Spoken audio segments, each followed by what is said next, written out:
बिस्मिल्लाहिर्रहमानिर्रहीम। अस्सलामु अलैकुम वरहमतुल्लाहि वबरकातुहू। आज अपने ख़त सुलूस में अलिफ बा ता लिखना सीखेंगे। सबसे पहले मैं यहाँ से अलिफ बनाता हूँ। यहाँ से आपको पेंसिल ऐसे करके ऐसे थोड़ा सा टेढ़ा लेके आना है,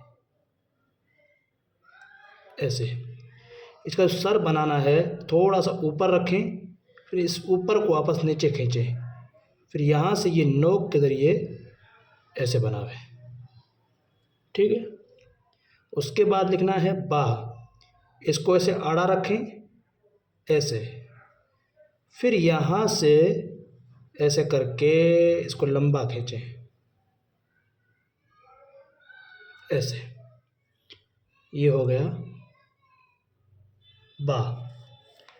फिर लिखना है ता, उसको यहाँ से आप लिखें, यहाँ से ऐसे करके ऐसे लेके आवें, आहिस्ता आहिस्ता आहिस्ता आहिस्ता आहिस्ता आहिस्ता आहिस्ता आहिस्ता यहाँ तक। फिर ये जो है ना, इसको आप नोक के ज़रिए से ऐसे करके हल्का सा यो लें, फिर ये ता के नुक्ते लगा दें, ठीक है। इस तरह बनाएं, आहिस्ता आहिस्ता लिखें। अस्सलामु अलैकुम वरहमतुल्लाहि वबरकातुहू।